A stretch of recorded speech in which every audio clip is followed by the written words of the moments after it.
ಗಿಲ್ಲಿ ಗೆದ್ದ ಎಲ್ಲ ಲೋ 30 ನಿಮಿಷ ವ್ಯಾಯಾಮ ಮಾಡಿದ್ರೆ ಕ್ಯಾನ್ಸರ್ ಬರಲ್ಲ ಅಂತ ಕಂಡ.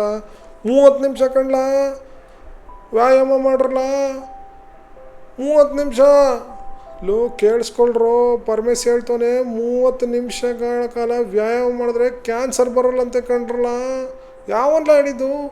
ಪರಮೇಶಿನೇ ಕಣ. ಹೌದಾ? ಅಲ್ಲೋ ನಾನೇನೋ ದಬಾಕ ಮಲ್ಕತಿದ್ನಲ್ಲ, ಗೊತ್ತೇ ಇರಲಿಲ್ವಲ್ಲ.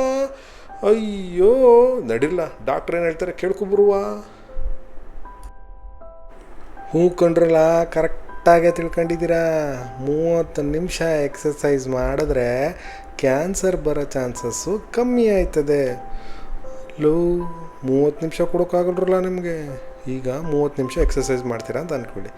ಏನೇನಾಗುತ್ತೆ ಗೊತ್ತಾ? ಬಾಡಿಲಿ ಇನ್ಫ್ಲಮೇಷನ್ ಕಮ್ಮಿ ಆಗ್ತದೆ ಮತ್ತು ನಿಮ್ಮ ಹಾರ್ಮೋನ್ ಲೆವೆಲ್ಸು ಬ್ಯಾಲೆನ್ಸ್ ಆಗುತ್ತೆ. ಎಲ್ಲದಕ್ಕಿಂತ ಇಂಪಾರ್ಟೆಂಟ್ ಏನು ಗೊತ್ತಿರಲ್ಲ, ನಿಮ್ಮದು ಇಮ್ಯುನಿಟಿ ಬೂಸ್ಟ್ ಆದರೆ ಕ್ಯಾನ್ಸರ್ ಕಮ್ಮಿ ಆಗ್ತದೆ. ಸೊ ಬ್ರೆಸ್ಟ್ ಕ್ಯಾನ್ಸರ್ ಕಮ್ಮಿ ಆಗುತ್ತೆ, ಕರುಳಿನ ಕ್ಯಾನ್ಸರ್ ಕಮ್ಮಿ ಆಗುತ್ತೆ, ಹೊಟ್ಟೆ ಗರ್ಭಕೋಶದ ಕ್ಯಾನ್ಸರು ಇವೆಲ್ಲದನ್ನು ಕೂಡ ರಿಸ್ಕ್ ತುಂಬ ಕಮ್ಮಿ ಆಗುತ್ತೆ.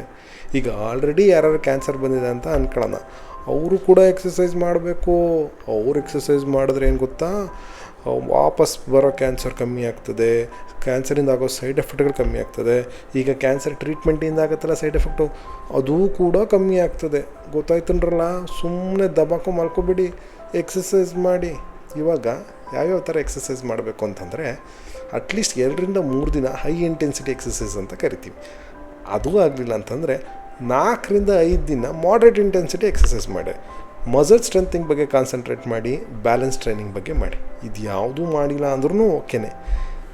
ವಾಕಿಂಗ್ ಮಾಡಿ, ಸೈಕ್ಲಿಂಗ್ ಮಾಡಿ, ಡ್ಯಾನ್ಸ್ ಮಾಡಿ, ಗಾರ್ಡ್ನಿಂಗ್ ಮಾಡಿ, ಫ್ರೆಂಡ್ಸ್ಗಳ ಜೊತೆ ಗೇಮ್ಸ್ ಆಡಿ, ಕ್ರಿಕೆಟ್ ಆಡಿ, ಏನೋ ಒಂದು ಆಡಿ.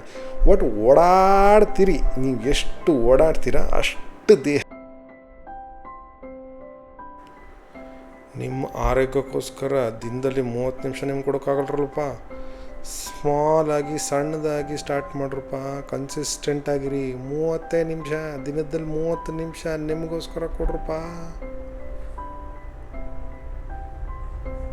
ನಡುರ್ಲಾ ಹೋಗುವ, ವಾಕ್ ಮಾಡುವ, ನಡ್ರಲ್ಲ.